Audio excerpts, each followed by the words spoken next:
তো মা ঠিকই বলতো এক সময় যে মা হওয়া মুখের কথা না, মা হওয়া ভীষণ একটা কঠিন অবস্থা। মা হওয়া মানে মা হওয়া মুখের কথা না, মা হওয়াটা ভীষণ কষ্টদায়ক ব্যাপার।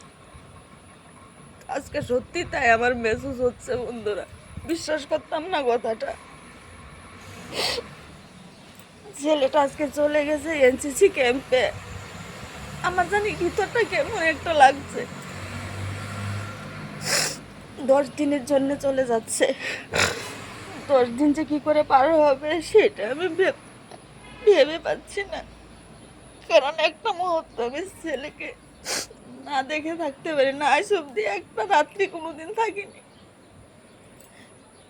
এত বড় হয়েছে,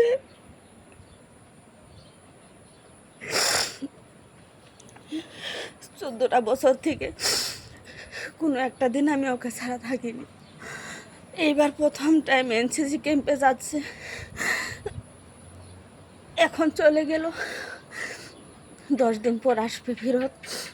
তো যাচ্ছে তো 10 দিন পর আসবে ঠিকই, কিন্তু আমার এটা কিরকম জানি 1 বছর মনে হচ্ছে। কারণ একটা দিনও আমি একা থাকিনি ওকে ছাড়া।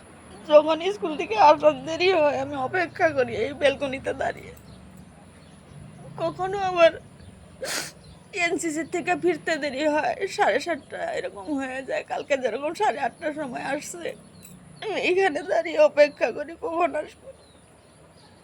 কোনোদিন আসলে থাকিনি তো। এই যুগে বাচ্চা কাচ্চা বুকে আগলিয়েও রাখা যায় না।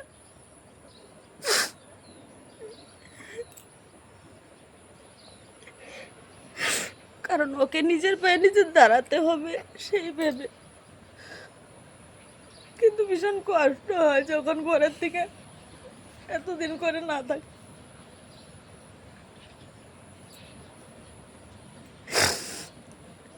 বুঝছি না আমি এখন কি বলবো তোমাদেরকে। সত্যি কথা বলতে আমার ভীষণ কষ্ট হচ্ছে।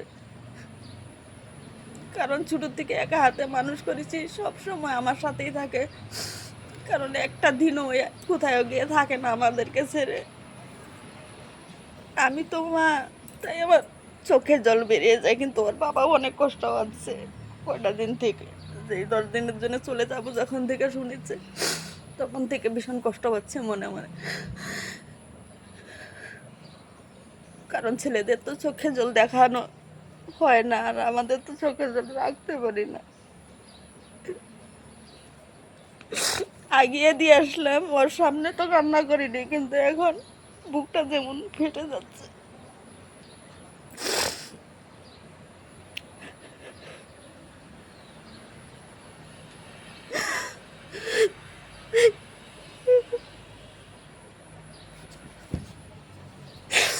আর এত ছোটবেলার থেকে এত কিছু দায়িত্ব নিয়ে নিয়েছে সম্পূর্ণ ঘরের।